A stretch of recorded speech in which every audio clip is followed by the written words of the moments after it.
Hello family दर्शन नमस्ते तपाईहरुलाई स्वागत छ मेरो मिनी भ्लगमा। तपाईहरु सबैजना आराम हुनुहुन्छ भन्ने आशा लिएको छु। म पनि एकदमै आराम छु। तर मेरो मम्मी चाहिँ बिरामी हुनुहुन्छ। हिजोको भ्लगमा पनि तपाईहरुले थाहै सक्नु भएको होला। मेरो मम्मीले चाहिँ छिट्टै सन्चो होस् गड भनेर चाहिँ म प्रे गर्छु। सो मैले तपाईहरुलाई देखाइराको चाहिँ बिहान यो भ्यागुताहरु एकदमै कराइराको थियो के। अनि यसले गर्दा सुत्नै नदिइराके पानी परिरहेको थियो नि त। अनि पानी परेर चाहिँ एकदमै कराइरहेको थियो। म चाहिँ गइहालेँ कि तिनीहरु कस्तो रहेछ त भनेर पुरै बारीभरि छपक्कै के पहेँलो भ्यागुता फर्स्ट टाइम देखेको गाइस मैले योहरुलाई। हाम्रोतिर यसलाई चाहिँ पावा भ्यागुता भन्छ। तपाईहरुकोतिर चाहिँ के भन्छ कमेन्ट गर्नुहोस् है त। मैले चाहिँ देखाइदिइहालेँ कि यिनीहरुलाई। सो म फर्केर चाहिँ म रोटी बनाउन थालेँ। मेरो ड्याडीलाई चाहिँ मर्निङमा रोटी तरकारी चाहिँ चाहिन्छ। त्यो बाहेक अरु खाजा नै उहाँलाई खानु हुँदैन के। अझ त्यसैमा पनि मेरो ड्याडीले मोटो रोटी चाहिँ खानु हुँदैन। यो पातलो रोटी केटाकेटीको लागि चाहिँ मैले मोटो रोटी बनाइदिएँ।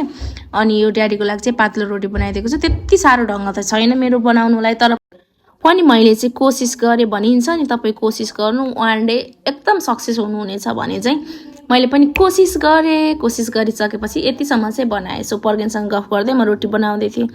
मैले तपाईहरुलाई चाहिँ हिजोको मिनी ब्लगमा पनि केही हिन्ट्सहरु चाहिँ दिएको थियो होला। खास म चाहिँ गाउँ किन आएको भन्दाखेरि चाहिँ हाम्रो कुल देवताको पूजा भएको भएर चाहिँ म गाउँ आएको। भोलि चाहिँ हाम्रो कुल देवताको पूजा छ। सो भोलि आजको दिन चाहिँ यो चाहिँ भाराहरु लिएर चाहिँ तीर्थ जानु पर्दो रहेछ क्या। अनिखेरि अंकलहरु चाहिँ तीर्थको लागि निस्किदै हुनुहुन्छ। उहाँ सबै धामी आइराको अंकलहरु होइसिन्छ। अनिखेरि म पनि झट्टै यसो देखेर ठुलो बाबा पनि तल साइडमा हुनुहुन्थ्यो।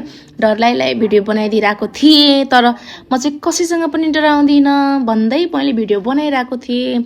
किनकि म घरको चाहिँ डन हो के गाइस। अनि त्यसपछि उहाँहरुको चाहिँ आन्टी पनि एकदमै बौलिने हुन्छ के। हाम्रोतिर त बौलिने भन्छ है। धामी आउनेलाई चाहिँ बौलिने भन्छ। तपाईहरुकोतिर के भन्छ गाइस कमेन्ट गर्नु होला है त। अनि चाहिँ तीर्थ त्यो भाराहरु चाहिँ शुद्धि बनाउनको लागि चाहिँ तीर्थहरु निस्किने गर्ने रहेछ के। अनिखेरि अब अंकलहरु पनि आउनुहुन्छ होला केही छिनमा। अनि यो भाइ गाउँको भाइ हो उलाई पनि देवता आउँदो रहेछ के। अनिखेरि यसरी चाहिँ गर्दै थियो। सो मैले आजलाई भिडियो यति नै बनाएँ गाइस। भेटौँला नेक्स्ट भिडियोमा। Okay bye bye.